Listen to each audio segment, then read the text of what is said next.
ராமானுஜதயா பாத்திரம் ஞான வைராக்யபூஷணம் ஸ்ரீமத்வேங்கடநாதார்யம் வந்தே வேதாந்ததேசிகம் யோ நித்யமச்யுதபதாம்புஜயுக்மருக்ம வியாமோஹதஸ்ததிதராணி திருணாய மேனே अस्मद्गुरोर्भगवतोऽस्य दयैकसिन्धोः रामानुजस्य चरणौ शरणं प्रपद्ये இசைவித்து எண்ணையுண்டாலினைக் கீழ் இருத்தும் அம்மானே அசைவில் அமரர் தலைவர் தலைவா ஆதிப்பெருமூர்த்தி திசைவில் வீசும் செழுமாமணிகள் சேரும் திருக்குடந்தை அசைவில் உலகம் பரவக் கிடந்தாய் காணவாராயே.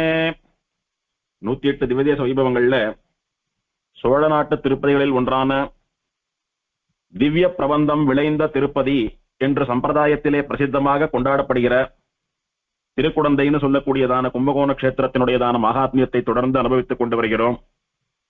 12 ஆழ்வார்களும் அவதாரம் பண்ணி ஒருத்தரும் ஒரு இடத்திலே ஒரு காலத்திலே அவதாரம் பண்ணி அவர்களுடைய பிரபந்தங்களை எல்லாம் அருளி செய்தார்கள். மொத்தம் 24 பிரபந்தங்கள் சேர்த்து 4000 திவ்ய பிரபந்தம்னு சொல்றோம்.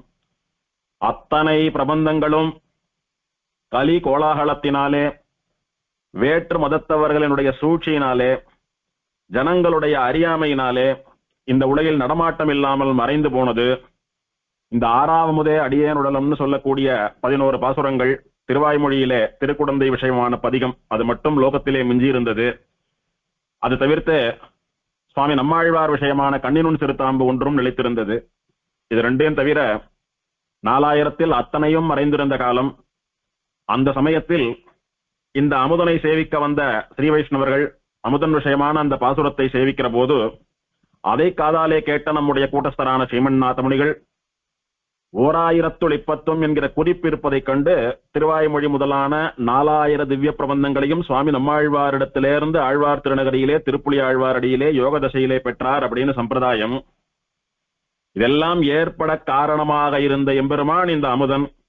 இதெல்லாம் நடப்பதற்கு அடிகோளின விதையிட்ட இடம் திருக்குடந்தை.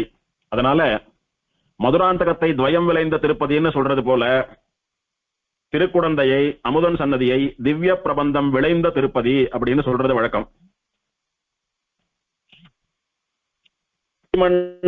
தான் ஆச்சரியமாக சுவாமி நம்மாழ்வாரிடத்திலிருந்து 4000 மீண்டும் பெற்றுக் கொடுத்தார். அந்த 4000 தான் நாம் இப்போது சொல்லிக் கொண்டிருக்கிறோம் அப்படின்னு பார்க்கிறோம்.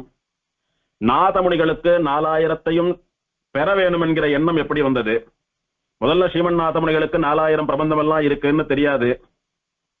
1020 சொன்னதுனால திருவாய்மொழி மொத்தம் 1000 பாசுரங்கள் இருக்குன்றது அவருடைய திருவுள்ளம்.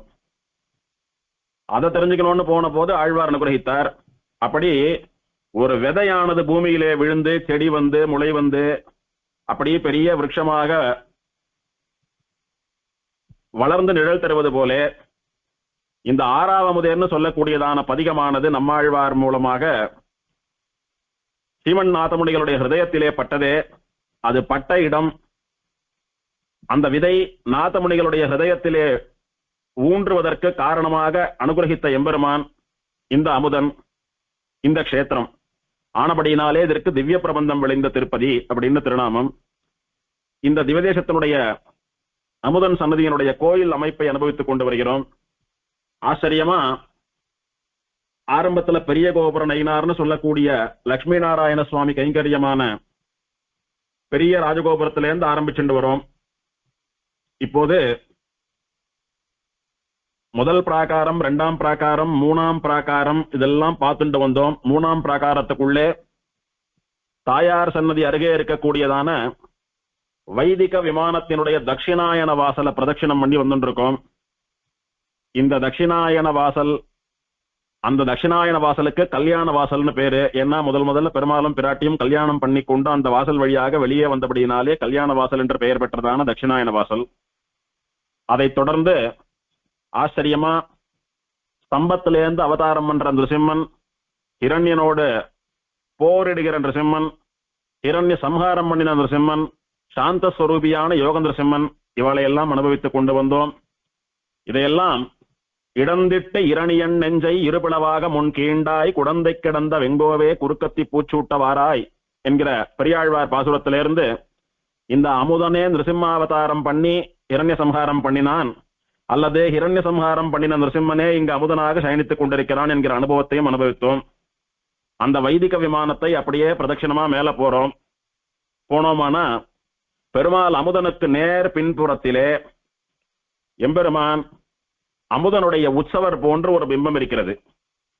இங்க எப்படி சோவத்தல மாடங்கள்ல மூலவராக பிரதிஷ்டை பண்ணப்பட்ட 4 நிருசிம்மன்கள் இருக்காளோ, இதெல்லாம் பெருமாளுடைய வலது பக்கத்திலே தாயார் சன்னதி பக்கமா, பெருமாளுடைய முதுகு பக்கம் சயனிச்சுன்னு இருக்கிற அமுதனுடைய பின்பக்கம் ஒரே ஒரு பெருமாள் இருக்கார். அவர் யாருன்னு சொன்னா அமுதனுடைய உற்சவரான நாள் தோள் எந்தைன்னு சொல்லக்கூடிய சாரங்கபாணி பெருமாள் உற்சவர்.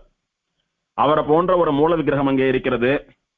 இவரை சேவிக்கிறச்ச பெரியவாள்லாம் எப்படி அனுபவிச்சா அப்படின்னா, எம்பெருமான் அமுதன் நடுவுல சயனிச்சுட்டு இருக்கான். அமுதனுக்கு முன்னால கிழக்க பார்த்தா மாதிரி உற்சவர் சாரங்கபாணி நின்று இருக்கார்.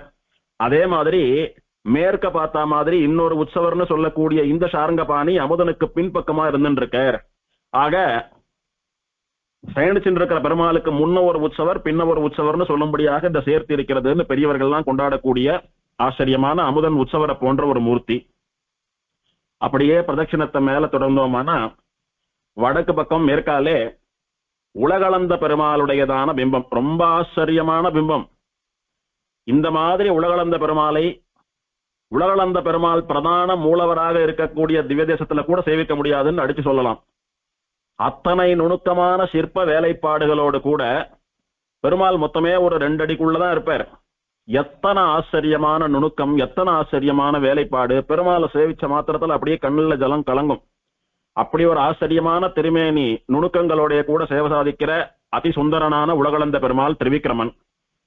இந்த எம்பெருமானை அமுதனுடைய விமான பிராகாரத்திலே சேவிக்கிற போது ஏற்படுகிற அனுபவம், ஓ மண்ணளந்த தாளாளா தன் குடந்தை நகராளா அப்படின்னு திருமங்கையாழ்வாருடைய பாசுரத்துக்கு ஞாபகம் வருது.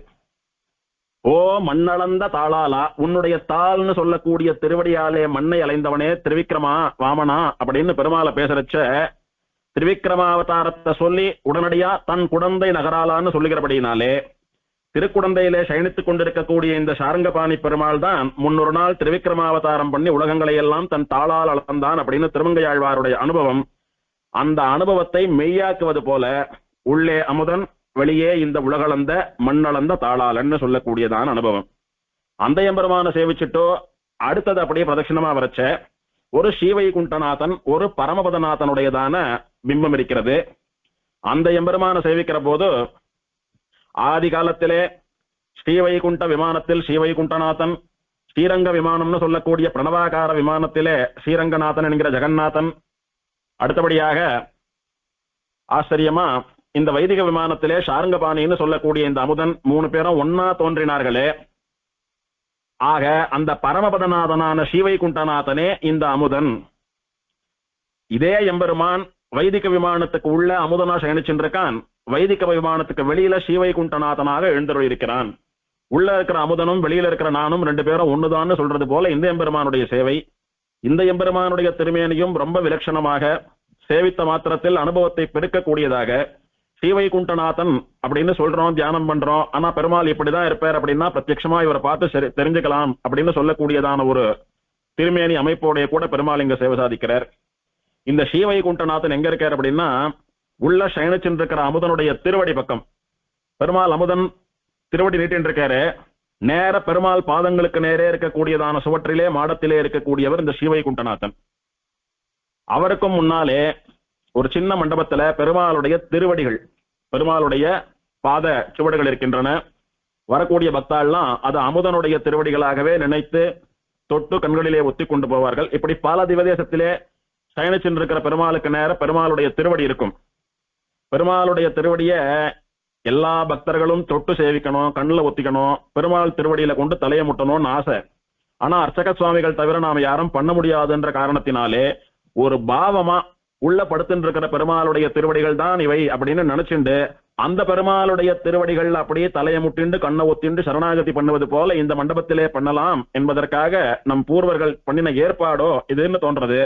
அப்படி பல திவதேசங்களிலே எம்பெருமான் சயனித்துக் கொண்டிருக்கிறான் அப்படின்னா அவன் திருவடிகளுக்கு நேரே 2 திருவடிகள் இருக்கக்கூடிய வழக்கம் அது இங்கும் இருக்கிறது. இங்க இருக்கக்கூடிய அடியவர்களும் எம்பெருமானுடைய திருவடியை பக்தியோட சேவித்து செல்கிறார்கள். அந்த பரமபதநாதனுக்கு அடுத்த மாடத்திலே இருக்கக்கூடிய எம்பெருமான் கஜேந்திரவரதன்.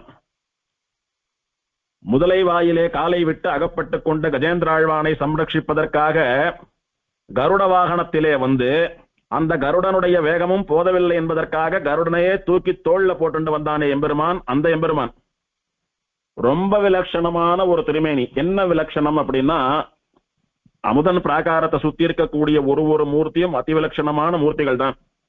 இதுல சந்தேகமே இல்ல. அடியன் ஏதோ பிரீத்தினால வர்ணிக்கல. நிஜமாவே வாஸ்தவத்துல அடியன் சொன்னதை ஞாபகம் வச்சுண்டு பாகவதாலாம் ஒரு நிமிஷம் நின்று சேவித்தா அடியன் சொன்னது எவ்வளவு சத்தியம் அப்படின்னு புலப்படும். அடியன் மட்டுமல்ல, மகான்களான பூர்வாச்சாரியர்கள் எல்லாரும் கூட எப்படி ஒரு திவதேசத்திலே மூலவரையும் உற்சவரையும் அனுபவிக்கிறோமோ அது போலவே இந்த பிராகார மூர்த்திகளான எம்பெருமான்களையும் அனுபவித்திருக்கக்கூடியதான உத்தமமான திவதேசம். அப்பேற்பட்ட எம்பெருமான்களை வாழலாம். எல்லாரை விடவும் ரொம்ப விலட்சணமாக இருக்கக்கூடியவர் இந்த கஜேந்திரவர்தன். என்னன்னு பார்த்தா, கருடன் ஆச்சரியமா அப்படி வந்து உட்கார்ந்து இருக்கார். கருட வாகனத்தை எப்படி சேவிக்கிறோமோ, பெருமாளுக்கு விசேஷமா கருட சேவை உற்சவம் நடக்கிறது, நம்ம எல்லாம் போய் சேவிக்கிறோம். கருடன் எப்படி இருக்கார், அப்படியே முட்டி போட்டுண்டு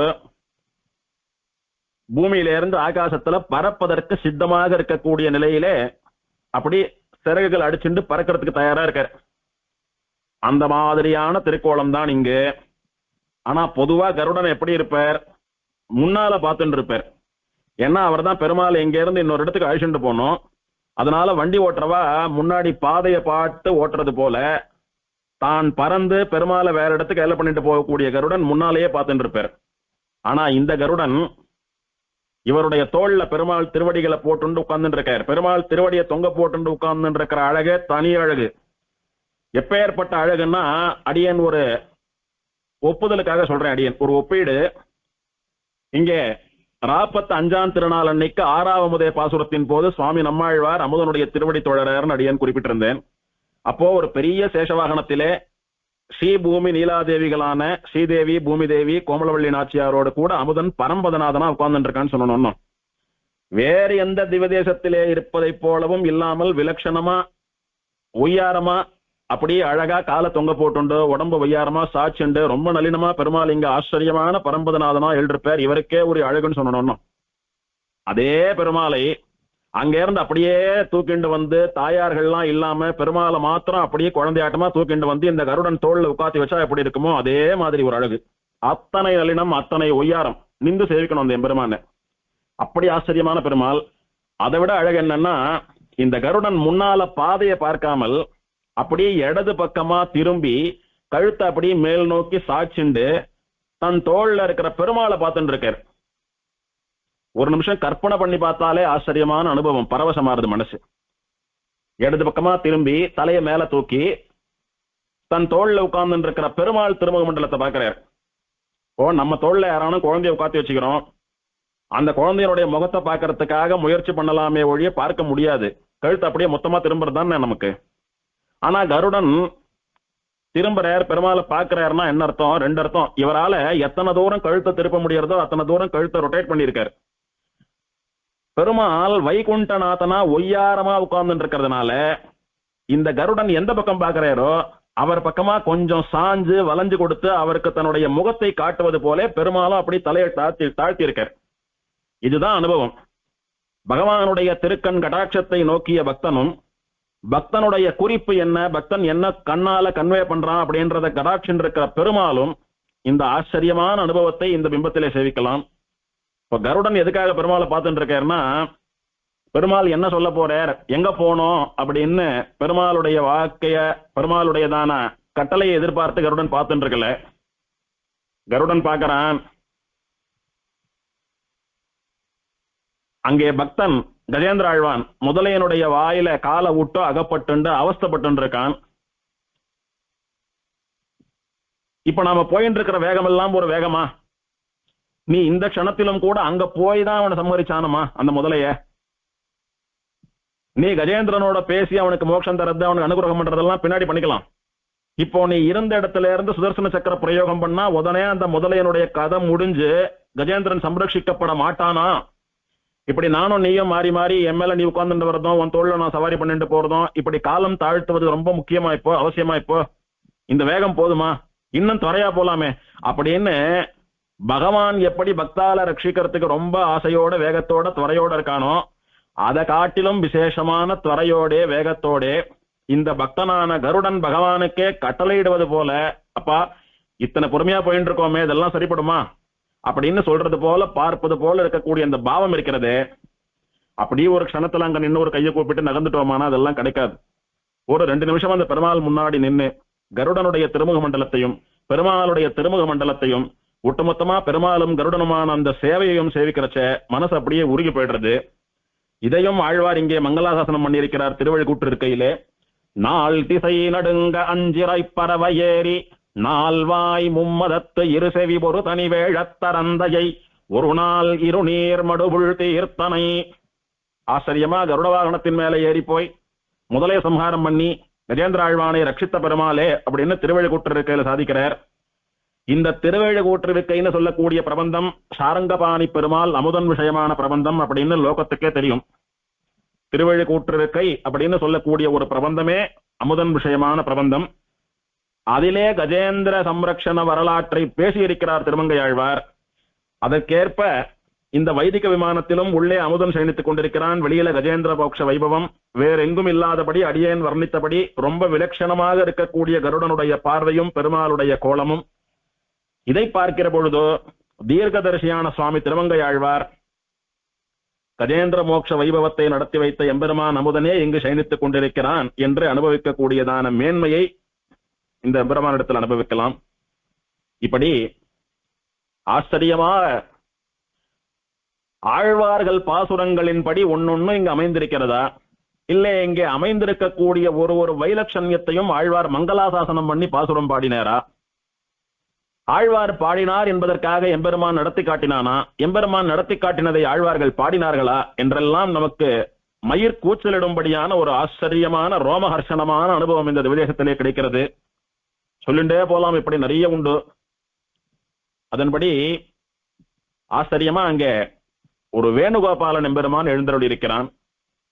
வேணுகோபாலன் அப்படின்னு சொல்லக்கூடிய பெருமாள் பொதுவா எந்த திவ்யதேசமாக இருந்தாலும் திவ்யதேசத்திலே அந்த பெருமாளை தவிர்த்து நிருசிம்மனோ ராமனோ கண்ணனோ எழுந்தருளி இருப்பது சாதாரண விஷயம். எந்த கோவிலா இருக்கட்டும், ராமன் சன்னதி கண்ணன் சன்னதின்னு உண்டு.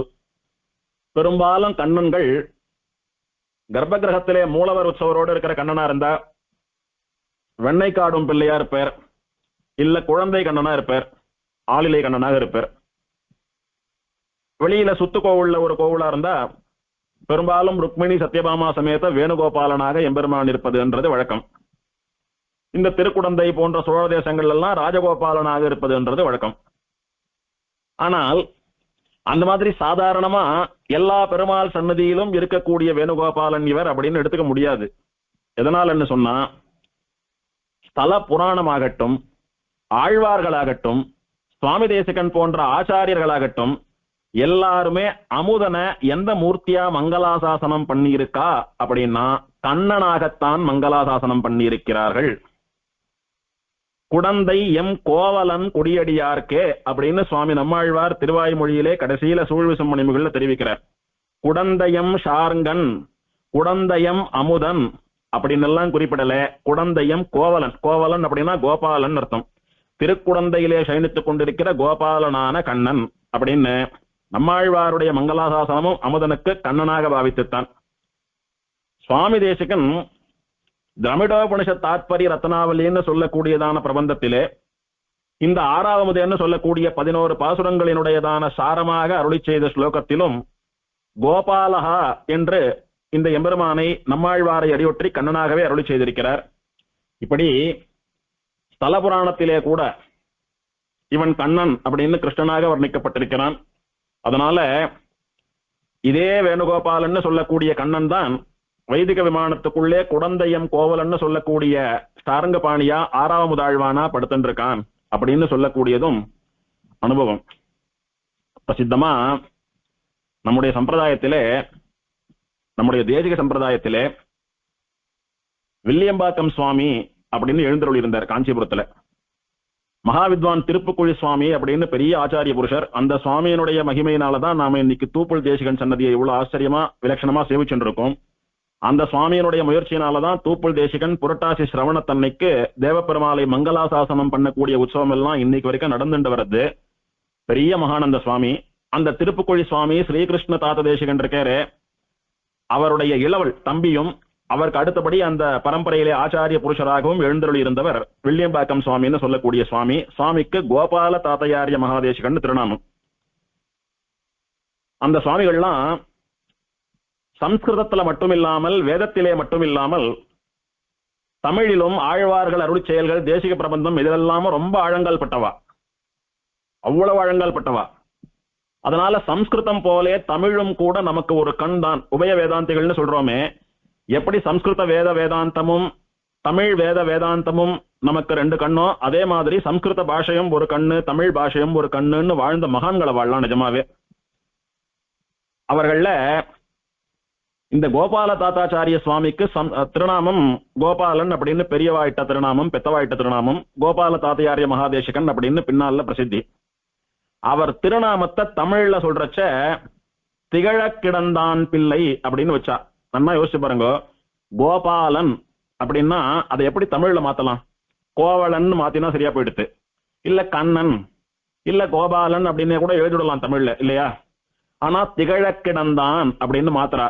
இந்த திகழ கிடந்தான்னு சொல்லக்கூடியது யாருடைய திருநாமம்? ஏறார் கோலம் திகழ கிடந்தாய் கண்டேன் எம்மானே. திகழ கிடந்தான் அப்படின்னு சொல்லக்கூடியது அமுதனுடைய திருநாமம். கோபாலன் அப்படின்ற வார்த்தைக்கு அமுதனுடைய பெயரை தமிழ் பெயரா சூட்டுகிறார்கள் பூர்வாச்சாரியர்கள்னு சொன்னா என்ன அர்த்தம்? எந்த பூர்வாச்சாரியர்கள்? வேதத்திலும் 4000 திவ்ய பிரபந்தத்திலும் தேசிக பிரபந்தத்திலும் ஆழங்கால் பட்ட கிட்டத்தட்ட இதையெல்லாம் உணர்ந்தவர்களான மகா யோகிகளை வாழலாம். அவ கோபாலன்னு சொல்லக்கூடிய ஒரு சம்ஸ்கிருத பெயருக்கு திகழ கிடந்தான்னு சொல்லக்கூடிய தமிழ் பெயரை அமுதனுடைய திருநாமத்தை பயன்படுத்துகிறார்கள் என்னால், இப்படி பூர்வாச்சாரியர்கள் தொன்று தொட்டு அமுதனை கோபாலனாகவே பாவித்துக் கொண்டு வருகிறார்கள். அதனால இங்கு வேணுகோபாலனும் அமுதனுடைய திருமேனியினுடைய ஒரு பிரதிநிதியாகவே சேவை சாதிக்கிறான்.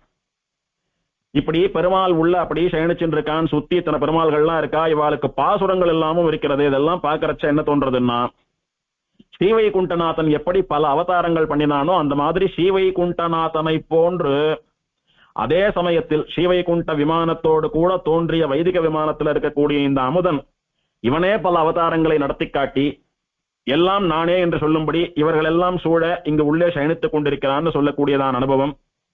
திவ்ய பிரபந்தம் விளைந்த திருப்பதி அப்படின்னு பெயர் வருவதற்கு காரணம் நாதமுனிகள் மூலமா 4000 இங்கே இருந்து கிடைத்தது என்ற ஒண்ணு மட்டுமல்ல.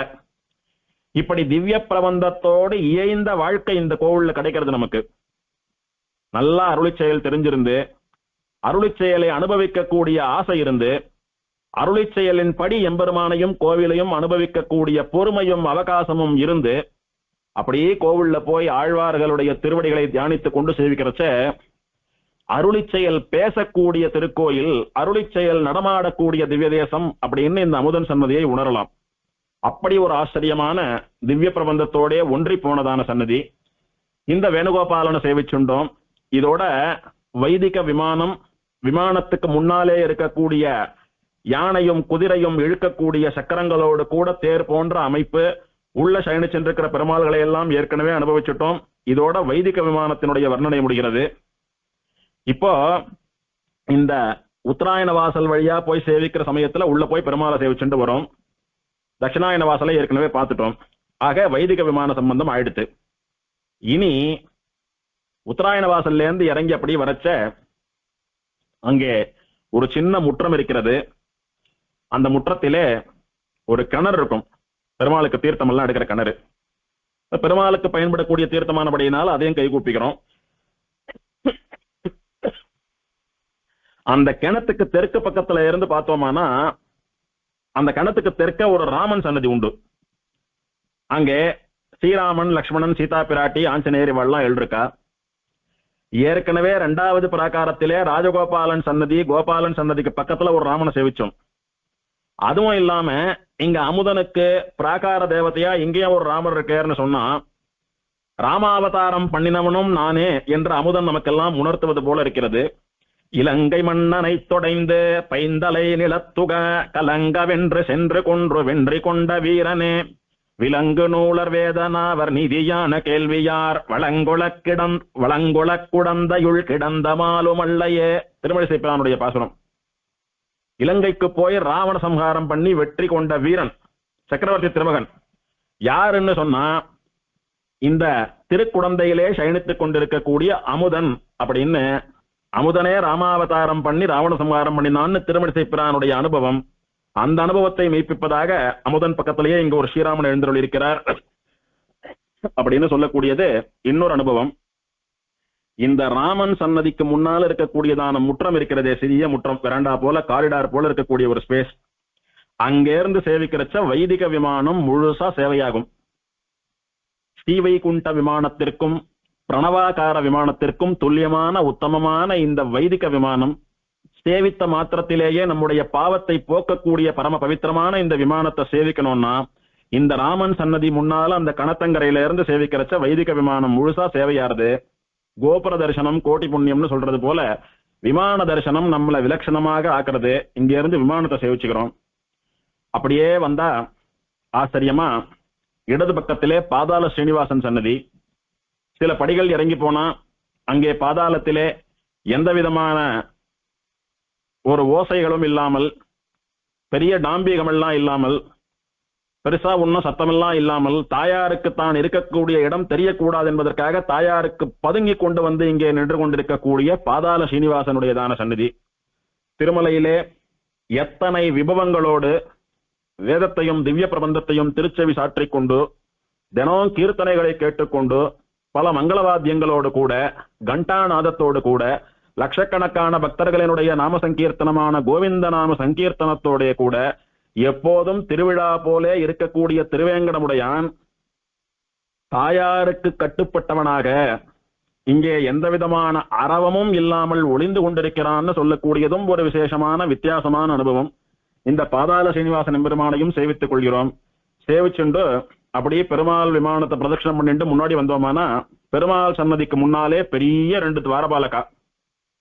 இங்க உத்தராயண வாசலும் தட்சிணாயன வாசலும் இருக்கிறபடினாலதான் அந்த வாசல் வழியா போய் பெருமாளை சேவிக்கிறோம். ஒருவேளை அந்த 2 வாசலும் இல்லைன்னா இந்த 2 துவாரபாலகாலுக்கு நடுவுல இருக்கக்கூடியதான வாசல்ல தான் போய் பெருமாளை சேவிக்க வேண்டியிருக்கும்.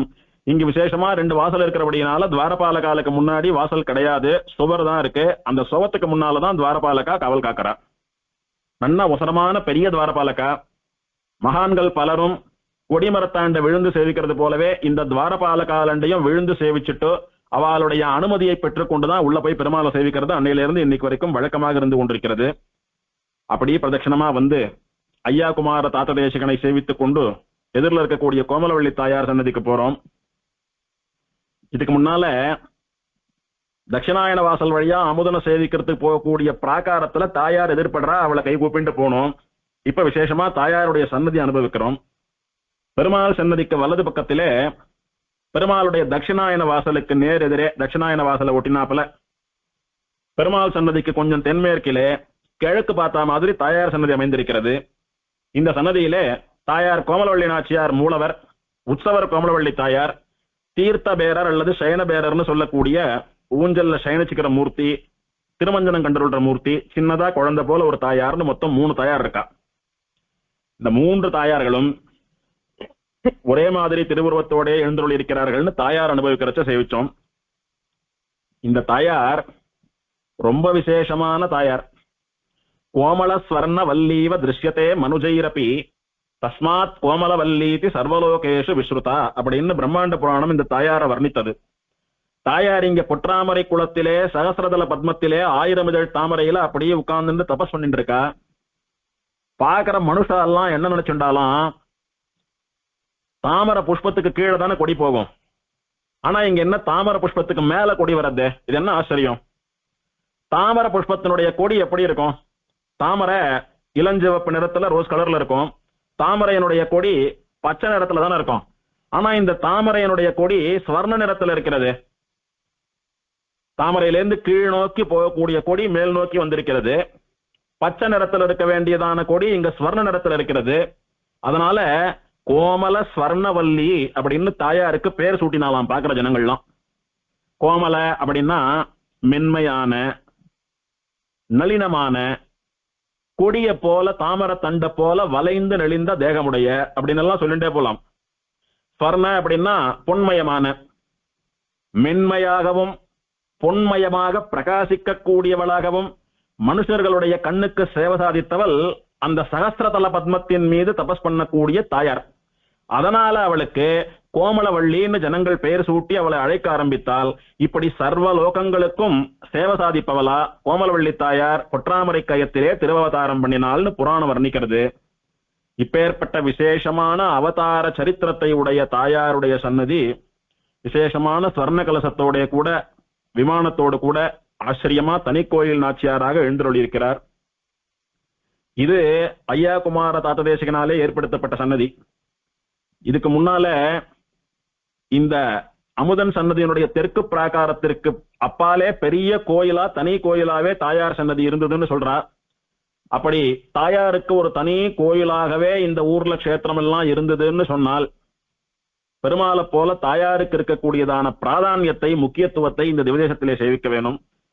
சர்வ விதங்களினாலும் பெருமாளும் பிராட்டியும் சமம், ரெண்டு பேரும் ஒன்னு தான் நம்முடைய சம்பிரதாயம். அப்படி விசேஷமா பெருமாளுக்கு இருக்கக்கூடிய அத்தனை பெருமைகளும் தாயாருக்கு இருக்கக்கூடியதும் இங்கே மெய்சில் இருக்க வைக்கக்கூடியதான அனுபவம். இந்த தாயாரிடத்திலே அனுகிரகம் பெற்ற சில பேரை பத்தி பார்க்கணும். இந்த கஷேத்திரத்திலே விசேஷமா மகாமக தீர்த்த குளம் அப்படின்னு ஒரு பெரிய குளம் உண்டு. அங்கதான் மகாமகத்தன்னைக்கு 12 வருஷத்துக்கு ஒரு முறை எல்லா தீர்த்தங்களும் சங்கமிக்கிறதுன்னு ஜனங்கள்லாம் தீர்த்தமாடுறது வழக்கம். அதை விட நமக்கு விசேஷமானது ஸ்ரீ வைஷ்ணவாலுக்கு மகாமகத்தன்னைக்கு பொற்றாமரையிலே தீர்த்தமாடுவது அப்படின்னு புராணம் சொல்றது. அது ஏற்கனவே பார்த்துட்டோம். இந்த மகாமக தீர்த்தத்துக்கு அருகிலே அந்த தீர்த்தத்தினுடைய கரையிலே நவ கன்னிகைகள் அப்படின்னு தேவதைகள், இந்த சப்த கன்னியர்கள்லாம் சொல்றாளோ இல்லையோ, அந்த மாதிரி நாம சேவிக்க மாட்டோம், இருந்தாலும் அவ தேவதைகள், நவகிரகங்கள் போல நவகன்னிகைகள் 9 பேர். அவ இந்த கஷேத்திரத்துல கோமலவள்ளி தாயார நோக்கி வந்து பொற்றாமரையில தீர்த்தாமாடி, இந்த உலகமே மகாமக குளத்துல மகாமக தன்னைக்கு தீர்த்தாமாடினா நல்லதுன்னு எந்த மகாமக குளத்துல போய் தீர்த்தாமாடுறதுக்கு மூண்டி அடிச்சுட்டு காத்துட்டு இருக்கிறதோ அந்த மகாமக தீர்த்தத்தை சம்ரட்சிக்க கூடிய தேவதைகள் நவகன்னிகள் அவ பொற்றாமரையில வந்து தீர்த்தமாடி கோமலவள்ளி தாயார சேவிக்கிறா, சேவித்து பிரார்த்திக்கிறா. நீங்கள்லாம் என்ன பூஜை பண்ணினதுல எனக்கு ரொம்ப சந்தோஷம், எதற்காக என்னை தொழுதீர்கள் அப்படின்னு கோமலவள்ளி தாயார் கேட்க, அந்த நவகன்னிகள் எல்லாம் சொல்றா, 12 வருஷத்துக்கு ஒரு முறை மகாமகம் வருது, லோகத்துல எங்க இருக்கக்கூடிய ஜனங்களும் அன்னைக்கு எப்படியாவது மகாமக தீர்த்தத்துல தீர்த்தமாடணும்னு சொல்லி வந்து தீர்த்தமாடுறா. விசேஷமா அன்னைக்கு அதுல தீர்த்தமாடுறவாளுடைய பாவம் எல்லாம் போயிடுறது, அந்த தீர்த்தத்தோடயே கரைஞ்சு போறதுன்னு புராணம் சொல்லி இருக்கிறபடினாலே அந்த மகாமக குளத்துல தீர்த்தமாடுற ஜனங்கள் அத்தனை பேருடைய பாவங்களையும் அந்த தீர்த்த தேவதைகளான நவகன்னிகள் நாங்கள் தான் சுமக்கிறோம். நாங்க எத்தனை நாளுக்கு அவளுடைய பாவங்களை எல்லாம் சுமத்து கொண்டிருப்பது? நாங்க என்ன விசேஷமா பெருமாள் பிராட்டியா ஜனங்களுடைய பாவத்தை எல்லாம் நாசமாக்குவதற்கும் எரிப்பதற்கும்? யார் பரம்பொருளோ எது பரதத்துவமோ அதாலதான கர்மாவை பாவத்தை எல்லாம் நாசம் பண்ண முடியும், ஜன்மாவை நாசம் பண்ண முடியும், மோட்சம் எல்லாம் தர முடியும். நாங்க ஏதோ அவ விட்டுட்டு போற பாவத்தை சேகரிச்சு வச்சுக்கிறோமே ஒழிய எங்களுக்கு அந்த பாவம் சேர்ந்துட்டே போறது, எங்களால பாரம் சுமக்க முடியாம போறது. அதனால உங்களுடைய அனுகிரகத்தினாலே, சர்வேஸ்வரியான தாயே உன்னுடைய அனுகிரகத்தினாலே மகாமக தீர்த்தத்துல தீர்த்தமாடுற பக்தால் அத்தனை பேருடைய பாவங்கள் நாங்க வாங்கி வச்சுட்டு இருக்கோமே, அதையெல்லாம் உன்னிடத்துல சமர்ப்பிக்கிறோம். நீ ஏத்துண்டு அந்த பாவங்களை எல்லாம் நாசம் பண்ணி எங்களை பாவம் இல்லாதவர்களாக புண்ணிய தேவதைகளாக ஆக்க வேணும்னு தபஸ் பண்ணினான். உடனே அப்படியே பண்றேன், நீங்க எத்தனை தூரம் அந்த ஜனங்கள் மேல கருணையோடு கூட அவளுடைய பாவத்தை எல்லாம் அழிக்க சொல்லி என்னிடத்துல பிரார்த்திச்சிங்களோ, இனி மகாமக தீர்த்தம்னு சொல்லக்கூடிய அந்த தீர்த்தம் உங்க பேராலேயே கன்னியா தீர்த்தம்னு வழங்கப்படும் அப்படின்னு நவகன்னிகைகளுடையதான தீர்த்தம் என்ற பெயர்ல தாயார் வரம் கொடுத்தாதற்கு. அதன்படி மகாமக தீர்த்தத்திற்கு கன்னியா தீர்த்தம்னு ஒரு பேர் உண்டு. அந்த மகாமக தன்னைக்கு அந்த தீர்த்தத்துல தீர்த்தமாடுறவாளுடைய பாவத்தை கோமலவள்ளி தாயார் தானே போக்குவதாக நவகன்னிகைகளுக்கு வார்த்தை சொல்லியிருக்கா, வரம் கொடுத்திருக்கா. அதனால கும்பகோணத்துல இருக்கக்கூடியதான வசந்த தீர்த்தமான மகாமக தீர்த்தத்துல தீர்த்தமாடுறவாளுக்கும் கோமலவள்ளி தாயாருடைய அனுகிரகத்தினாலேயே பாவம் போகிறது. இந்த காரணத்தினாலே அந்த நவகன்னிகைகள்னு சொல்லக்கூடிய 9 பேரும் மகாமக குளக்கரையிலிருந்து கோமலவள்ளி தாயார் இருக்கக்கூடிய மேற்கு திசையை சேவித்தபடி கைகூப்பிண்டு சேவிச்சுருக்கா. தங்களுக்கு பாவ சம்பந்தத்தை நீக்கி தங்களை பவித்திரமானவாளா ஆக்கின கோமலவள்ளி தாயாருடைய பக்தைகளா எப்போதும் அவளுடைய திருவடியையே சேவித்துக் கொண்டிருக்கிறார்கள். அதனாலதான் சொல்றது, மகாமக தீர்த்தத்தை காட்டிலும் நமக்கு உத்தேசியமான விசேஷமான பவித்திரமான தீர்த்தம் பொற்றாமரை. பொற்றாமரையில இறங்கி தீர்த்தாமாட முடியலன்னாலும் பரவாயில்ல, பொற்றாமரைய பிரதட்சணம் பண்ணினா போரும், பொற்றாமரைய கண்ணால சேவித்தா போரும். பொற்றாமரையில பெருமாள் தீர்த்தவாரி கண்டுள்ள அன்னைக்கு அந்த தீர்த்தம் தலையில பட்டா கூட போரும், நமக்கு எல்லா பாவங்களும் நீங்கி போய் விடுகிறது. இந்த நவகன்னிகைகளுக்கு தாயார் அனுகிரகம் பண்ணினது மட்டும் இல்ல, தாயாருடைய அனுகிரகத்தினாலதான் இந்த குடந்தைன்னு சொல்லக்கூடிய கஷேத்திரத்திலே செல்வம் கொழிக்கிறதுன்னு ஸ்தலபுராணமும் ஆழ்வார்களும் தெரிவிக்கிறார். முதல்ல இந்த கஷேத்திரத்துக்கு அமுதன் வரல, முதல்ல இந்த கஷேத்திரத்திற்கு கோமலவள்ளி தாயார் தான் வந்தா. கோமலவள்ளி தாயார் குடி புகுந்த பிறகே திருவுக்கும் திருவாகிய செல்வனான ஆறாவமதாழ்வான் இங்கே எழுந்தருளினான். அதனால பெருமாள் ஒரு இடத்துக்கு எழுந்தருளணும்னா அந்த இடம் லட்சுமி சம்பந்தம் உள்ள இடமாக இருக்க வேணும். பெருமாள் எங்க எல்லாம் வாசம் பண்றார் அப்படின்னு சொல்றச்ச துளசி வனத்துல வாசம் பண்றார் அப்படின்னு சொல்லுவோம். துளசி வனம்னு சொல்லக்கூடியது லட்சுமியினுடைய பிறப்பிடமாக கருதப்படுகிறது. இத நாம ககன நகர மகாத்மியம்னு சொல்லக்கூடிய திருவிண்ணகர் திவிதேசத்தில் அனுபவித்தோம். திருவிண்ணகர் திவிதேசத்திலே துளசி தேவதை ஒரு செடியா வந்து முளைக்கிறா. அவளுக்கு கீழே தான் 2 வயசு குழந்தையா பூமி நாச்சியார் அவதாரம் பண்ணான்னு பார்த்தோம். அதனால துளசின்னு சொல்லக்கூடியது தாயாருடைய பிறப்பிடமாக கருதப்படுகிறது. அதனால எங்கெல்லாம் துளசி இருக்கோ அங்க பெருமாள் இருப்பார். தாமரை, தாமரைன்னு சொல்லக்கூடியது தாயாருடைய உற்பத்தி ஸ்தானம். தாமரையில இருந்து தான் தாயார் தோன்றுகிறார் இல்லையா? அதனால எங்கெல்லாம் தாமரை இருக்கோ அங்கெல்லாம் பெருமாள் இருப்பார். அந்த மாதிரி பிராட்டி இருக்கக்கூடிய இடத்துலதான் பெருமாள் இருப்பார். பிராட்டி இல்லாத இடத்துல பெருமாள் இருக்க மாட்டார். அதனாலதான் ஆத்தை எப்போதும் சுத்தமா பவித்திரமா வச்சுட்டோமானாதான் பிராட்டியானவள் லட்சுமிகரமான இந்த இடத்துக்குள்ள நாம நுழையணும்னு வருவா. பிராட்டி வந்தாதான் பெருமாள் வருவார். பெருமாளும் பிராட்டியும் சேர்ந்திருந்தாலானா அவளுடைய ஒற்றுமையினால நம்முடைய குடும்பமானது நம்முடைய கிரகமானது ரொம்ப நன்னா இருக்கும்னு சொல்லி ஆத்த நன்னா வச்சுக்கணும்னு சொல்றது. இப்படி இங்க பிராட்டி வந்து பொற்றாமரையில தபஸ் பண்ணினபடினாலதான் அவள் இருக்கிற இடத்தை தேடி அவளை கல்யாணம் பண்ணிக்கணும்ன்றதுக்காக பெருமாள் வந்தார். இப்படி பெருமாளையே இந்த க்ஷேத்திரத்தை தேடி வரவழைத்த பெருமை இந்த கோமலவள்ளி தாயாருக்கு உண்டு. இத அப்படியே நமக்கெல்லாம் புரிய வைப்பது போல சுவாமி நம்மாழ்வார் குடந்தை திருமாலே, பொதுவா என்ன அர்த்தம்? திருக்குடந்தையில இருக்கிற பெருமாளேன்னு அர்த்தம் இல்லையா? இதையே ஆழ்வார் குடந்தை பெருமாளேன்னு சொல்லல, குடந்தை அமுதனேன்னு சொல்லல. குடந்தை திரு மாலே, குடந்தைன்னு சொல்லக்கூடியது கும்பகோணம்னு இந்த ஊரோட பேரு. குடந்தை திரு அப்படின்னா இந்த கும்பகோணத்திலே இருக்கக்கூடிய லட்சுமி தேவி, அதாவது பொற்றாமரை குளத்திலே வந்து தோன்றி தபஸ் பண்ணி கொண்டிருக்கக்கூடிய கோமலவள்ளி, அவளிடத்திலே மால் கொண்டவன். மால்னா என்ன? ஆசை, காதல் அர்த்தம். குடந்தை திரு, திருக்குடந்தை கோமலவள்ளி நாச்சியாரிடத்திலே காதலுடைய பெருமாளே அப்படின்னு மங்களாதாசனம் பண்றார். அதனால பெருமாள் ஸ்ரீரங்கத்துல பிரணவாகார விமானத்திலேருந்து வைதிக விமானத்தை பிரிச்சுண்டு கும்பகோணம் வரைக்கும் வந்தது எதற்காக? குடந்தை திரு என்று சொல்லக்கூடிய கோமலவள்ளி நாச்சியார் மேலே இருக்கக்கூடிய மாலாலே, காதலாலே. அதனால பெருமாள் கோமலவள்ளி நாச்சியார் மேல இருக்கக்கூடிய காதலினாலதான் இந்த ஊருக்கு வந்தான். அதனால இந்த கஷேத்திரத்துல பெருமாளை காட்டிலும் பிராட்டிக்கு பிரசித்தம். இவளுடைய கட்டாட்சம் எந்த பக்கமெல்லாம் படுறதோ அந்த பக்கத்துல இருக்கிறவெல்லாம் குபேரால ஆயிடுறா அப்படின்றத விசேஷமா கண்ணனுடைய பால்ய நண்பரான குச்சேலருடைய சரித்திரத்திலையும் பார்த்தோம். அந்த மாதிரி தாயாருடைய சம்பந்தத்தினாலே ஐஸ்வர்யத்திற்கு ஒரு குறையும் இல்லாமல் ஜனங்கள்லாம் நல்ல செல்வ செழிப்போட இருக்கக்கூடிய திவதேசம் இது. இது ஆழ்வார் மங்களாதாசனம் பண்றார். செல்வம் மல்கு தென் திருக்குடந்தை, செல்வம் மல்கு தென் திருக்குடந்தை. எப்படியானா ஒரு நதியில தீர்த்தமானது மலிந்து கிடக்கிறதோ அந்த மாதிரி திருக்குடந்தையில வறுமை என்பது இல்லை. திருக்குடந்தையிலே எல்லோரும் செல்வ செழிப்போடு இருக்கிறார்கள். எல்லாத்துக்கும் காரணம் கோமலவள்ளி நாச்சியாருடைய அனுகிரகம் அப்படின்னு திருமங்கை ஆழ்வார் மங்களாதாசனம் பண்ணக்கூடிய அளவுக்கு தாயாருடையதான விசேஷ ஐஸ்வர்யமும் அனுகிரகமும் திருக்குடந்தையிலே உண்டு. இப்படி ஆச்சரியமா நாச்சியாரை முன்னிட்டே இங்கு கஷேத்திரத்துக்கும் பெருமை, நாச்சியாரை முன்னிட்டே பெருமாளுக்கும் பெருமை. அதனால விசேஷமா நாச்சியாருக்கு தனி கோயில், தனி கொடிமரம், தனி பலிபீட்டம், தனி பிரம்மோற்சவம், தனி அத்தியனோற்சவம்னு பெருமாளுக்கு சமானமான எல்லாம் நாச்சியாருக்கும் உண்டு அப்படின்னு சொன்னா விசேஷமான அனுபவம். ஆழ்வார் ஆச்சாரியாலாம் அவளுடைய திருநட்சத்திர தன்னைக்கு பெருமாளை மங்களாதாசனம் பண்றதுக்கு முன்னால தாயாரை போய் சேவிச்சு தாயார மங்களாசாசனம் பண்ணிட்டு தான் பெருமாளை மங்களாதாசனம் பண்றா. இப்படி பெருமாள் பிராட்டி இருவருக்கும்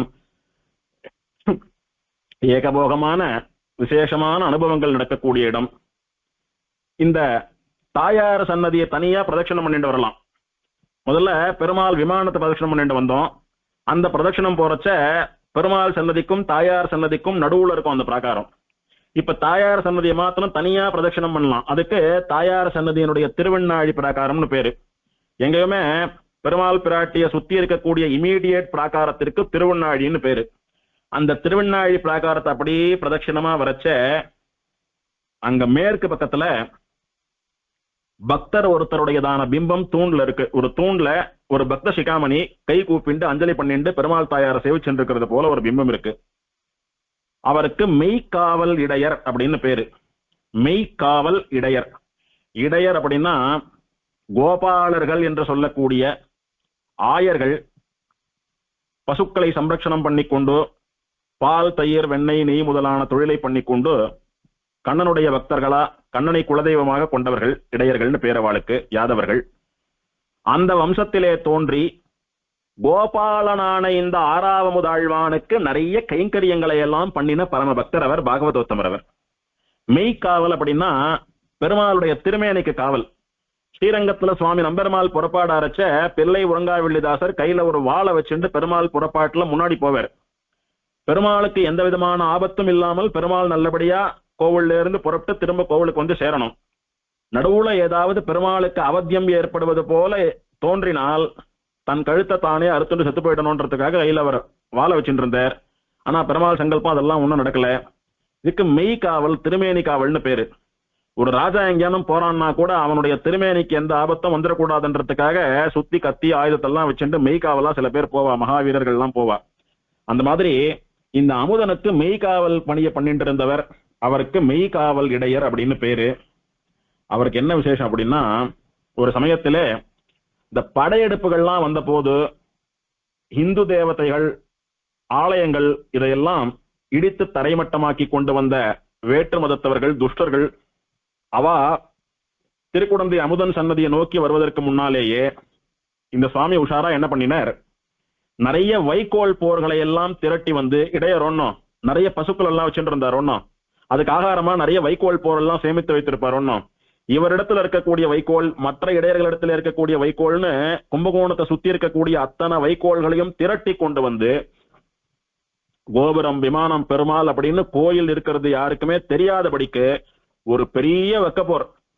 இந்த கும்பகோணத்துல இருக்கக்கூடிய அத்தனை பசுக்களையும் இங்கதான் நாங்க கட்டி வைக்கிறோம், இத்தனை பசுக்களும் ஆயிரக்கணக்கில் ஒரே இடத்துல இருக்கிறபடினால இத்தனை பசுக்களுக்கும் தேவையான இவ்வளவு பெரிய மலை போல வைக்கோல் போர் இங்கு குவித்து வைக்கப்பட்டிருக்கிறது அப்படின்னு சொல்லி குதிரை மேல வரக்கூடிய படையெடுத்து வரக்கூடிய துருஷ்கனை ஏமாத்தி அப்படியே கண்ணுல மண்ணை தூவி அனுப்பிடணும், பெருமாளையும் கோவிலையும் காப்பாத்திடணும் இவருடையதான சங்கல்பம்.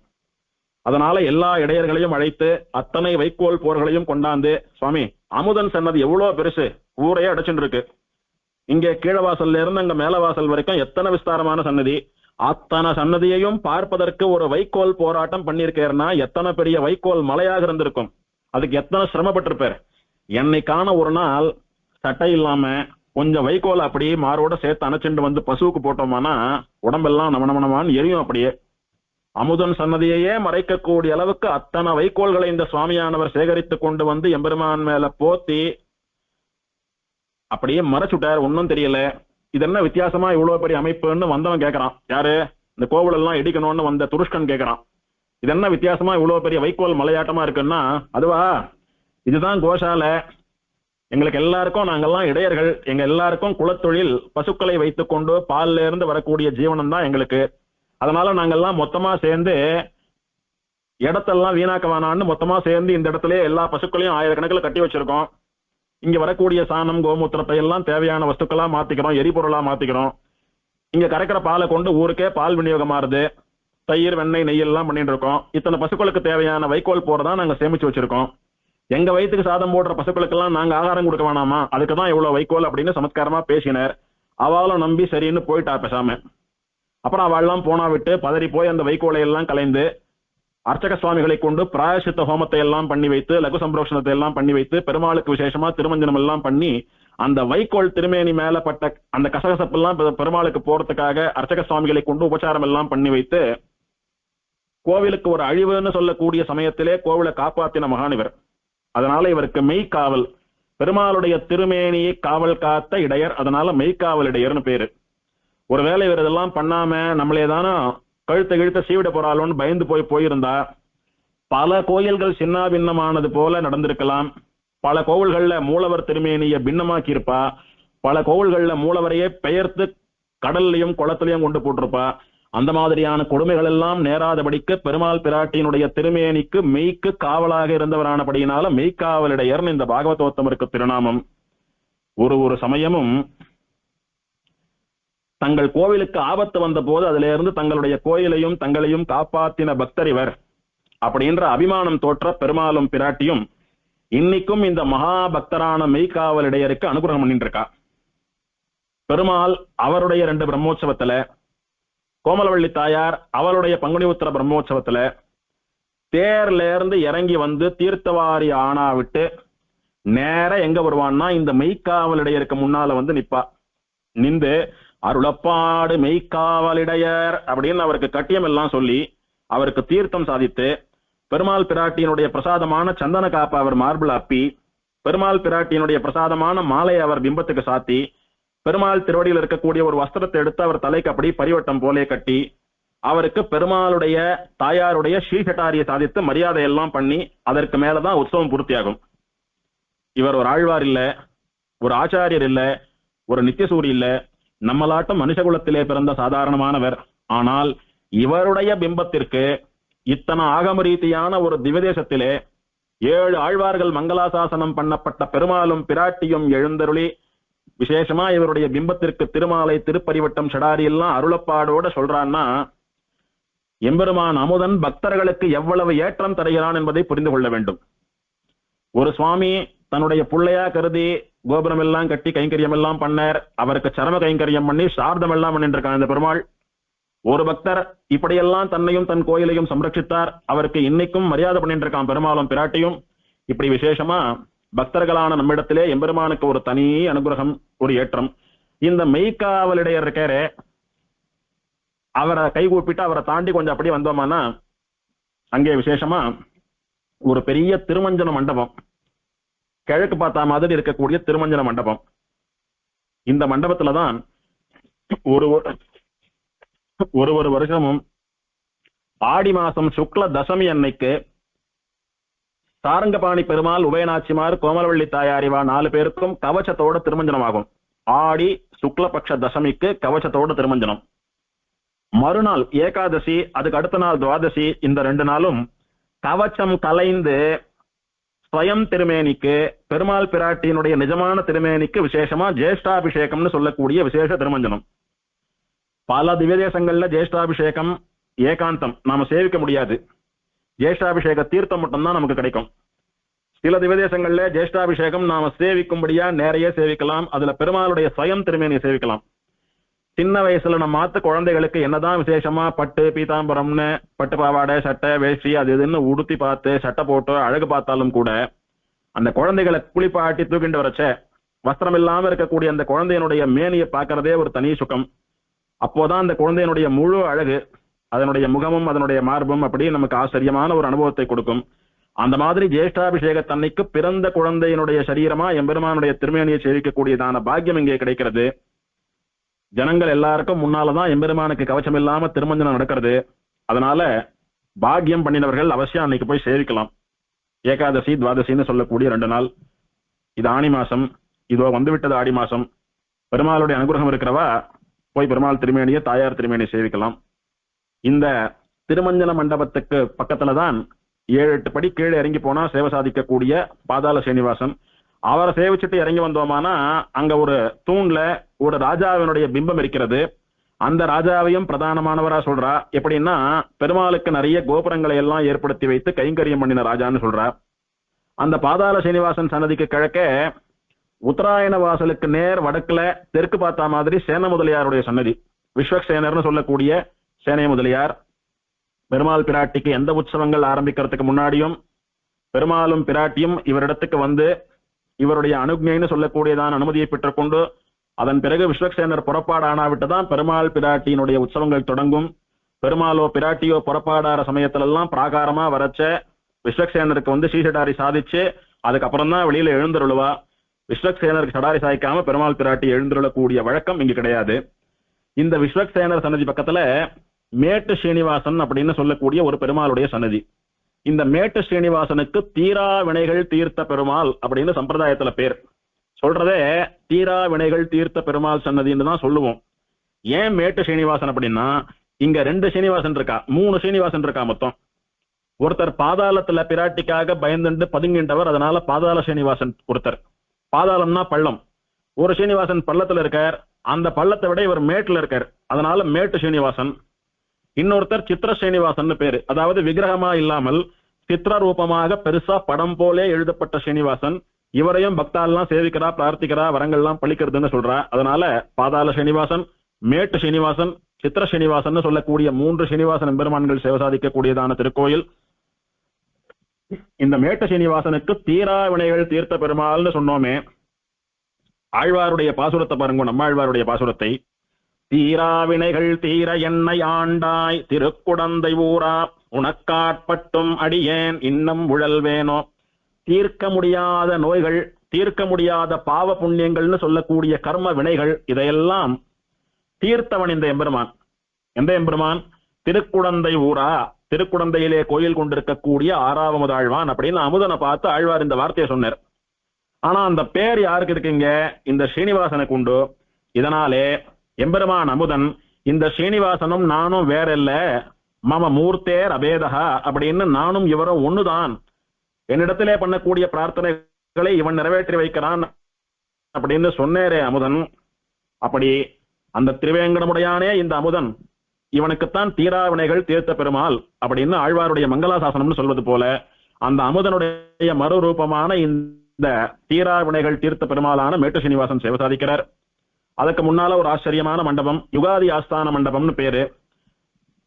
வருஷத்துல ஒரு நாள் யுகாதி அன்னைக்கு பெருமாள் இங்க எழுந்தருளிதான் புது பஞ்சாங்க வாசிக்கிறத காதால கேட்பார், சிரவணம் பண்ணுவார். இப்படி விசேஷமான யுகாதி ஆஸ்தான மண்டபம். இது பக்கத்துல இருக்கக்கூடியது கண்ணாடி அறைன்னு சொல்லக்கூடிய திருப்பள்ளி அறை. விசேஷ காலங்கள்ல பெருமாள் உபயநாச்சிமாரோட சயனித்துக் கொள்ளக்கூடியதான திருவரை. இங்க விசேஷமா பெருமாள் பிராட்டி எழுந்தருள்வதற்கு உச்சிதமான சிம்மாசனம் போன்ற படுக்கையும், சுத்தி நிலை கண்ணாடிகள், பெருமாள் பிராட்டி தங்களுடைய அழகை ரசித்துக் கொள்வதற்காக கண்ணாடி அறை, இதெல்லாம் விசேஷமா இருக்கு.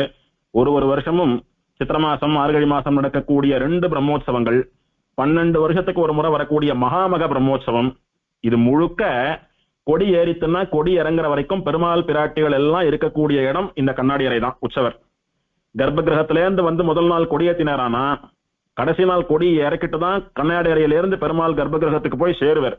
நடுவுல உற்சவம் முழுக்க இருக்கக்கூடிய இடம் இந்த கண்ணாடி அறைன்னு சொல்லக்கூடியதான இடம். இது திருப்பள்ளி அறை என்று குறிப்பிடப்படுகிறது. இங்குதான் பெருமாள் பிராட்டிகளுடைய சயனம். பங்குனி மாசம் தாயார் உற்சவத்துல தாயார் 10 நாள் இங்கதான் எழுந்தருளிருப்பா, தாயாரும் சன்னதிக்கு போக மாட்டா. இப்படி விசேஷமா இந்த திருப்பள்ளி அறைக்கு பக்கத்துலதான் சித்திர ஸ்ரீனிவாசன் சொல்லக்கூடிய பெருமாள் மேற்கு நோக்கி மேற்கு முகமா ஒரு சித்திர ரூபத்திலே எழுந்தருள் இருக்கிறார். ஏதோ எல்லா கோவிலும் இருக்கிறத போல பெயிண்டிங், ஒரு பெரிய போட்டோ பிரேம் அப்படின்னு நினைச்சுக்கிறதுக்கு இல்ல. இந்த பெருமாளுக்கு பிரதிஷ்டை உண்டு. தினம் இந்த பெருமாளுக்கு ஆராதனம் தலிகம் செயலாம் உண்டு. சுற்றுக்கோயில்லாம் நடக்கிறது பாருங்க, ராமன் சன்னதி கண்ணன் சன்னதி எல்லாம் போனா அமுதனுக்கு ரொம்ப நேரம் திருவாராதனம் விசேஷமா எல்லாம் நடக்கும். பிரதான மூர்த்தியானபடினால அமுதனுக்கு தாயாருக்கெல்லாம். சுத்துக்கோவில் இருக்கிறவாளுக்கெல்லாம் அமுதனுக்கு நடக்கிற மாதிரி 1/2 மணி 1 மணி எல்லாம் நடக்காது. போவா, அப்படியே அர்க்கியபாத்திய ஆச்சமணியம் சமர்ப்பித்து தலிகம்சம் பண்ணுவா, ஒரு ஆர்த்தி பண்ணிட்டு வந்துருவா. அந்த கிரமத்துல இந்த சித்திர ஸ்ரீனிவாசனுக்கும் நித்தியமும் ஆராதனம் உண்டு, தலிகம்சம் உண்டு. அப்படின்னு சொன்னால் இவர் பெருமாள் நம்ம அனுபவத்துக்காக வரைந்து வைக்கப்பட்ட சிற்பம், பிம்பம் அல்ல, ஆராதனம் கண்டருளக்கூடிய பெருமாள். இப்படி இத்தனை பேரையும் சேவிச்சுண்டு அந்த பிராகாரத்திலிருந்து வெளியில வரும். வந்து வெளியில வந்த நம்முடைய வலது பக்கத்திலே தாயாருக்கு கொடியேற்றக்கூடிய தாயாருடைய துவஜஸ்தம்பம் இருக்கு. அந்த துவஜஸ்தம்பத்தை தாண்டி அப்படியே நமக்கு வலது பக்கத்துல இறங்கினோமானா ஒரு பள்ளம், அந்த பள்ளத்துல இறங்கி அப்படியே பின்னால போனோமானா ஒரு பெரிய பிராகாரம். அந்த பிராகாரம் நேரம் எங்க கொண்டு போய் விடுறதுன்னு சொன்னா, கோயிலுடைய பின்பக்க வாசலான மேல கோபுரத்துக்கிட்ட கொண்டு போய் விடுறது. அந்த மேல கோபுரத்து வாசலுக்கு போய் மேல கோபுரத்தை சேவிச்சுட்டோமானா, மேல கோபுரத்தை ஒட்டி இருக்கக்கூடியது 16 கால் மண்டபம். அந்த 16 கால் மண்டபம் எப்படி இருக்குன்னா, இந்த பக்கம் கோவிலையும் அந்த பக்கம் பொற்றாமரை குளத்தையும் இணைப்பது போல இருக்கிறது. அந்த 16 கால் மண்டபத்துல நின்றுதான் பெருமாள் ஆரத்தி எல்லாம் கண்டருள்வார். உற்சவத்துக்கு எல்லாம் போனேரானா, பொற்றாமரை குளம் பிரதட்சணம் தெப்போற்சவத்துக்கு எல்லாம் வந்தேரானா, அந்த மேல கோபுரத்தையும் 16 கால் மண்டபத்தையும் சேவிச்சுண்டு அந்த 16 கால் மண்டபத்தில இருந்து 2 படி இறங்கி பொற்றாமரை குளத்தை சேவிச்சோமானா, ஆச்சரியமா தாயார் அவதாரம் பண்ணின உத்தமமான தீர்த்தம். கரையிலே ஹேமரிஷிக்கும் தாயாருக்கும் சன்னதிகள்லாம் உண்டு. அவளை எல்லாம் சேவிச்சுண்டு திரும்பவும் 16 கால் மண்டபத்தின் வழியா கோவில் மேற்கு பிராகாரத்துக்குள்ள வந்தோமானா விசேஷமா மேற்கு மூலையில ஆண்டாள் நாச்சியாருடைய சன்னதி. இங்கேயும் கோமலவள்ளி தாயாரை போலவே மூலவர் ஒரு ஆண்டாள், உற்சவர் ஒரு ஆண்டாள், தீர்த்த பேரர்னு சொல்லக்கூடிய ஒரு சின்ன குழந்தை ஆண்டாள் அப்படின்னு 3 ஆண்டாள் நாச்சியார்கள் சேவை சாதிக்கிறார். இப்படி விசேஷமா ஆண்டாள் நாச்சியாரோடு கூட பெருமாள் மாலை மாத்திக்க கூடியதான வைபவங்கள்லாம் நடக்கக்கூடிய இடம். ஒரு முறையும் பெருமாள் புறப்பாடு கண்டருளி ஆண்டாள் சன்னதி பிராகாரத்தை கடந்து வருகிற போதெல்லாம் ஆண்டாளோடு கூட மாலை மாற்றி கொள்ளக்கூடியதான வைபவம் நடக்கிறது. இங்கே பெருமாள் உள்ள சேனிச்சென்றிருக்காரு. அவருக்கு தென் பக்கம் கோமலவள்ளி நாச்சியார் சன்னதி, அதே போல வட பக்கம் மேற்கு மூலையில இந்த ஆண்டாள் சன்னதி. பெருமாளுக்கு 2 பக்கம் 2 நாச்சியார்கள் கோவில் கொண்டிருப்பது போன்ற ஆச்சரியமான அமைப்பு. ஆண்டாள் சன்னதிக்கும் கோமலவள்ளி நாச்சியார் சன்னதியை போல தனி விமானம் எல்லாம் உண்டு. பஞ்சபர்வ புறப்பாட்டுல எல்லாம் ஆண்டாளுக்கு முன்னாலே எழுந்தருளி அமுதன் மாலை மாற்றிக்கொண்டு கற்பூர ஆரத்தி எல்லாம் நடக்கக்கூடிய வைபவம் உண்டு. அதே மாதிரி திருவாடிப்பூரத்தன்னைக்கு 3 நாள் ஆண்டாள் நாச்சியாருக்கு உற்சவமும் காவிரியில தீர்த்தவாரியும் உண்டு. இப்படி விசேஷமா ஆண்டாள் உற்சவம் கண்டுள்ளக்கூடியதானது விதேசம். அந்த ஆண்டாள் சன்னதிக்கு நேர் கிழக்குல மேற்கு பார்த்தாப்புல ஆண்டாளுடைய திருத்தகப்பனாரான பெரியாழ்வார் சன்னதி. அந்த பெரியாழ்வார் தன் பெண்ணான ஆண்டாளை நோக்கி கொண்டிருக்கிறார். பொண்ணு அப்பாவை பார்த்துட்டு இருக்கா, அப்பா பொண்ணை பார்த்துட்டு இருக்கார். ஒரு மகள் தன்னை உடையேன் உலகம் நிறைந்த புகழால் திருமகள் போல வளர்ப்பேன் அப்படின்னு சொன்னார். ஒன்னும் என் பொண்ணு ஒரே பொண்ணு, ஸ்ரீ மகாலட்சுமி ஆட்டமா அவளை வளர்த்தேன், அதனாலதான் பெருமாள் கல்யாணம் பண்ணிட்டாவல. அந்த என் பெண்ணும் இந்த அமுதனோடு கூட எப்படி வாழ்கிறாள், எவ்வளவு வைபோகங்கள் கண்டுருள்கிறாள். ஒரு முறை மாப்பிள்ளை வெளியில போயிட்டு வரச்செல்லாம் பொண்ணோட மாலை மாத்திக்கிறார். பொதுவா எல்லாருக்கும் கல்யாணத்து அன்னைக்கு மட்டும்தான் மாலை மாத்திக்க கூடிய வைபவம் நடக்கும். இங்க எப்ப பெருமாள் வெளியில எழுந்தருளினாலும் என் பெண்ணோட மாலை மாத்திக்கிறார். இத்தனை ஆசையா இருக்கார் என் பெண்ணோட. விசேஷமா தீர்த்தவாரி எல்லாம் கூட கண்டுருள்கிறாள் என்னுடைய பெண் அப்படின்னு தன் பெண் பிராட்டியினுடைய ஸ்தானத்திலே வாழக்கூடியதான அந்த போக வாழ்க்கையை பார்த்து தகப்பனாரான பெரியாழ்வார் அப்படியே உள்ளம் பூரித்து போகிறார், உள்ளம் நிகழ்ந்து போகிறார். அப்படி ஒரு விசேஷமான ஏற்பாடு இந்த விதேசத்துல எங்கும் இல்லாதபடிக்கு ஆண்டாள் சன்னதியை பார்த்தா மாதிரி பெரியாழ்வாருடைய சன்னதி, ஆச்சாரியரும் தகப்பனாருமான பெரியாழ்வாரை நோக்கியபடி ஆண்டாளுடைய சன்னதி. இந்த பெரியாழ்வார் சன்னதிக்கும் ஆண்டாள் சன்னதிக்கும் நடுவுல இருக்கக்கூடிய இடம் பெரிய விஸ்தாரமான காரிடர் போல வெராண்டா போல இருக்கக்கூடிய ரேழி. அந்த இடத்துக்குத்தான் முற்றம்னு பேரு. இந்த கோவில்ல இருக்கக்கூடிய பெரிய முற்றம் இது. இந்த முற்றத்திற்கு தூணிலா முற்றம் அப்படின்னு பேரு. இந்த ஆண்டாள் சன்னதிக்கு எதிர இருக்கக்கூடிய பெரியாழ்வார் சன்னதி ஜீர்ணமான சமயத்துல பின்னாடி சம்பரோக்ஷணம் எல்லாம் நடந்த சமயத்துல பெரியாழ்வாரையும் கூட மற்ற ஆழ்வார்களோட எழுந்தருள பண்ணிட்டதா சொல்றா. அதனால ஒரு காலத்துல இப்படி இருந்தா. இந்த பெரிய முற்றத்திற்கு தூணிலா முற்றம்னு பேரு. இந்த தூணிலா முற்றம்னு இந்த முற்றத்துக்கு பெயர் சூட்டினவரும் பெரியாழ்வார் தான். இந்த அமுதன் சன்னதியினுடைய வடக்கு பிராகாரத்திற்கு ஆண்டாள் சன்னதி முன்னால இருக்கக்கூடிய விஸ்தாரமான இடம், எங்கும் இல்லாத அளவுக்கு, எந்த திவதேசத்திலும் இல்லாத அளவிற்கு விஸ்தாரமான இடம். இதற்கு தூணிலா முற்றம் அப்படின்னு பேரு. இங்க ஆண்டாள் சன்னதிக்கு முன்னால ஒரு 4 கால் மண்டபம் உண்டு. எதிரில் பெரியாழ்வார் சன்னதிக்கு முன்னால ஒரு 4 கால் மண்டபம் உண்டு. திருவாடி போற உற்சவத்துல பெருமாள் ஒரு மண்டபத்திலும் பிராட்டி ஒரு மண்டபத்திலுமாக மாலை மாற்றிக் கொள்ளக்கூடிய வைபவங்கள் எல்லாம் நடந்த இடம். இதெல்லாம் பஞ்சபர்வ புறப்பாடுகள்ல ஆண்டாளுக்கு முன்னால பெருமாள் வந்து மாலை மாத்திக்கிறச்ச ஆண்டாள் தன்னுடைய காதலனாக தன்னுடைய கணவனா நாயகனாக பெருமாளை அனுபவித்தவள். அந்த அனுபவம் தீர பெருமாள் அப்படி மிடுக்கோடு கூட நிறைய திருவாபரணங்களை எல்லாம் சாத்திண்டு சர்வ அலங்கார பூஷித்தனா மாலை சரம் எல்லாம் சாத்திண்டு அப்படி ஜம்முன்னு பெருமாள் வரார். தன்னுடைய நாயகன் அப்படி ஆச்சரியமா எழுந்தருளக்கூடியதான அந்த அழகை, நடையழகை, ஆடிக்கொண்டே வரக்கூடிய அந்த காம்பீரியமான அழகை ஆண்டாள் அனுபவிக்கிறாள். அதே போல பெரியாழ்வார்னு சொல்லக்கூடியவர் யசோத பிராட்டியினுடைய ஸ்தானத்திலே கண்ணனை தன்னுடைய குழந்தையாக பாவித்து கண்ணனுடைய பால லீலைகளை எல்லாம் அனுபவித்தவர். என் குழந்தை, நான் குளிப்பாட்டி தலை பின்னி மெய்யிட்டு நெத்திக்கிட்டு விட்டு வஸ்திரம் உடுத்தி பால் ஊட்டி சோறு ஊட்டி தாலாட்டி சீராட்டி என் மார்பிலே போட்டு வளர்த்த என் குழந்தை கண்ணன் இன்னைக்கு எத்தனை பெரியவனா வளர்ந்து நிற்கிறான். ஸ்ரீதேவி என்ன, பூமி தேவி என்ன, கோமலவள்ளி என்ன, ஆண்டாள் என்ன, எத்தனை நாச்சியார்களை திருமணம் பண்ணி கொண்டு சர்வேஸ்வரனா இத்தனை ஆபரணங்களை தரித்துக் கொண்டு மார்பிலே பிராட்டி மிளிர நான் தான் சர்வேஸ்வரன், நான் தான் ஜெகத்காரணம் என்று சொல்வது போல நெஞ்சனமித்துண்டு அவன் வரக்கூடிய அந்த அழகு இருக்கிறதே, என் புள்ள, என் மடியிலே தவழ்ந்த பிள்ளை, இருடீகேசா மூக்குறிஞ்சி முளையுனாயே என்று தன் திருப்பாலை திருமார்பு பாலை புகட்ட வேண்டும் என்று ஆசைப்பட்ட யசோதை பிராட்டியினுடைய ஸ்தானத்திலே இருந்த பெரியாழ்வார், நான் பால் புகட்டி வளர்ந்த என் குழந்தை, என் மடியிலே கிடந்த என் மூத்திரப்பிள்ளை, இப்படி பிராட்டிமார்களோட கூட கம்பீரமாக வலம் வருகிறதே, உற்சவம் கண்டருள்கிறதே அப்படின்னு தன் குழந்தையான கண்ணனை பார்த்து, கோபாலன் என்று சொல்லக்கூடிய திகழக் கிடந்தானான இந்த அமுதனை பார்த்து தாயாரான பெரியாழ்வார் அனுபவிக்கிறாள். ஒரு பக்கம் ஆண்டாள் தன் கணவனை அனுபவித்துக் கொண்டிருக்கிறாள், கணவனுடைய அழகிலே மயங்குகிறாள். இன்னொரு பக்கம் தன் பிள்ளை, தன் கை குழந்தையான கண்ணனுடைய அழகிலே மயங்கக்கூடிய பெரியாழ்வார்னு இவா 2 பேருக்கான அனுபவங்களையும் கொடுப்பதற்காகவே பெருமாள் இந்த பெரிய முற்றத்தை ஏற்படுத்தி கொண்டானோ அப்படின்னு அனுபவிக்கும்படியான பெரிய முற்றம். உற்சவ காலங்கள்ல இங்க அமுதன் உபயநாச்சிமாரோட கோமலவள்ளி தாயாரோடு கூட எழுந்தருளிற சமயத்துல அருளப்பாடு கட்டியம் எல்லாம் சொல்லக்கூடிய சுவாமிகள், அருளப்பாடு யாழிசை கூட்டம் கோமலவள்ளியார் பரிஜனத்தார் அப்படின்னு சொல்லுவாளாம். சொன்னா கோமலவள்ளி தாயாரை சேர்ந்த தோழிகள் அந்த பரிஜனங்கள் அவள்லாம் விசேஷமா வாத்தியங்கள் எல்லாம் யாழ் எல்லாம் வாசித்துக் கொண்டு பெருமாள் பிராட்டிய அப்படி சந்தோஷமா தங்களுடைய பாடல்களாலும் ஆடல்களாலும் வாத்திய இசையாலும் மகிழ்விப்பார்கள்னு சொல்லக்கூடிய வழக்கம் தொன்று தொட்டு நடந்து வருகிற வழக்கம்.